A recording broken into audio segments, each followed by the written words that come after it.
Hello everyone, welcome to back my channel. I hope everyone is having a wonderful day. Before starting the video, please go ahead and hit the subscribe button and give this video a thumbs up. Rhea Ripley competed in her first Money in the Bank ladder match on the latest WWE Premium Live event. She was buried under multiple ladders during the bout. Mamie used Alexa Bliss to dropkick Naomi, who was holding a ladder. Julia and Roxy attacked Ripley and Bliss, and Stephanie Vacher wiped out the Beautiful Madness and the Prodigy with a springboard crossbody. Vacher hit a double underhook lungblower, and Naomi spiked Rhea onto a ladder. Roxanne Perez hit the former Judgment Day member with a springboard moonsault onto a ladder. Perez and Julia tossed a bunch of ladders onto Rhea Ripley, burying her in the process.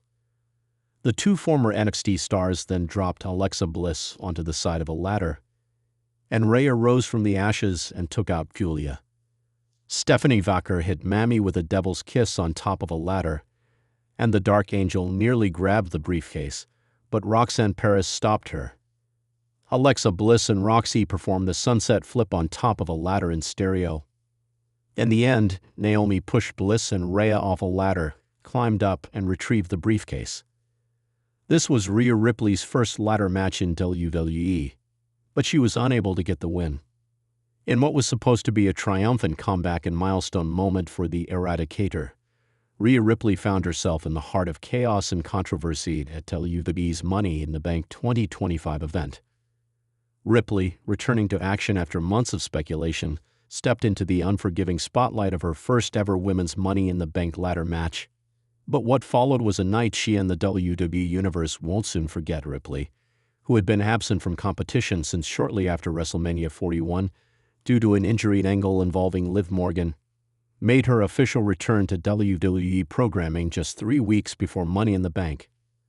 Her return was met with roaring ovation from the WWE Universe, and in classic Ripley fashion, she wasted no time confronting Morgan, the reigning Women's World Champion, and staking her claim to supremacy once again.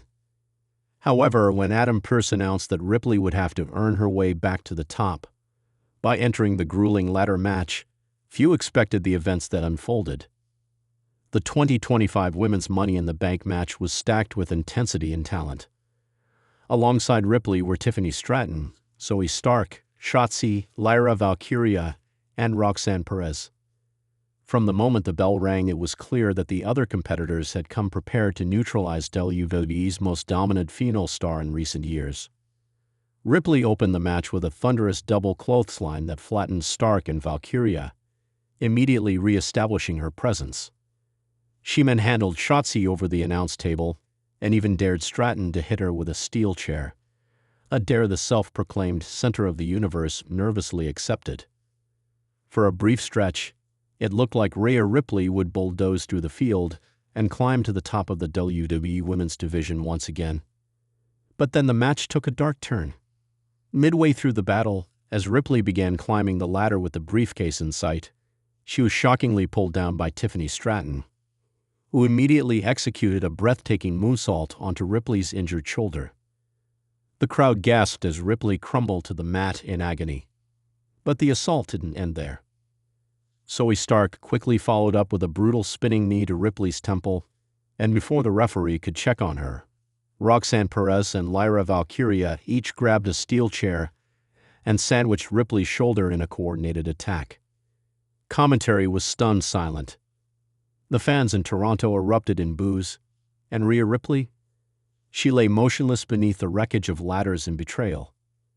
The sudden alliance between her opponents was both unexpected and symbolic.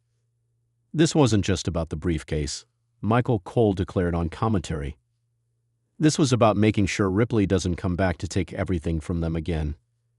Whether coordinated backstage or formed mid-match, the group's shared mission became crystal clear: remove Ripley from the match and possibly WWE itself. As medics approached the ring, Ripley refused help, crawling through broken ladders with rage in her eyes. Even in pain, she launched herself at Valkyria, slamming her through a table with a riptide that had the entire arena on its feet. Her comeback looked imminent, but just as she turned to begin her climb once again, Stratton smashed her across the back with a ladder. Stark, with cold calculation, tied Ripley's feet in the rungs using her own wrist tape, effectively trapping her at the base of the ladder while Roxanne and Shotzi stood guard, daring anyone to help her. The match concluded with Tiffany Stratton capturing the briefcase, but even her celebration was overshadowed by the visual of Rhea Ripley, a future Hall of Famer and former Women's World Champion, lying helplessly at ringside, restrained and buried beneath the remnants of her ambition. Not since her brutal clashes with Charlotte Flair and Bianca Belair had the WWE Universe seen Rhea so thoroughly outnumbered and outplayed. Backstage sources suggest this burial wasn't just about strategy. It may have been personal. "There's resentment brewing," one anonymous source in the women's locker room stated. For years, Rhea has towered above the rest, literally and figuratively. Her absence gave others a chance to breathe, to shine. And now that she's back, they want to make sure she doesn't take it all back so easily. Even Liv Morgan, who watched the match from her luxury box with the Women's World Championship over her shoulder, smiled as the chaos unfolded. After the event, Morgan posted a photo of herself holding the title with a cryptic caption, "One down, 5 more to go." Triple H addressed the controversy in the post-show press conference, calling Ripley's performance unbelievable in its brutality and courage, but refused to speculate on what this means for her moving forward. Rhea Ripley isn't just one of the best women in WWE. She's one of the best, period. What happened tonight isn't the end of her story. If anything, it's the beginning of something darker, something scarier. Social media exploded in the aftermath. #Justice for Ripley trended worldwide as fans rallied behind the Aussie powerhouse. While some called the sequence one of the most disrespectful moments in Money in the Bank history, others saw it as a passing of the torch to a new generation. But if the WWE Universe knows anything about Rhea Ripley, it's that she doesn't stay down for long. In a chilling post on Instagram less than an hour after the show ended, Ripley posted a black and white image of herself staring up at the briefcase from the ground. The caption simply read, "They better pray I don't get back up." While no official medical update has been provided on the extent of her injuries, early reports suggest Ripley suffered a sprained shoulder and severe bruising. WWE's medical team has not ruled her out of action, but it's unclear if she'll appear on Raw this week. Insiders are already speculating that Ripley's burial at Money in the Bank could set the stage for a more sadistic, unhinged version of her character, one that doesn't play nice or wait her turn. The events of Toronto may have awakened a side of Rhea that even Judgment Day hasn't seen. Fans and foes alike should take note. If Ripley's comeback began with betrayal, her revenge could rewrite the entire landscape of WWE's women's division. One thing's for certain, when Mammy comes back swinging, no ladder, no alliance, and no locker room politics will stop her. Not anymore. Thanks for watching this video, and please subscribe our WWE official YouTube channel for more update news.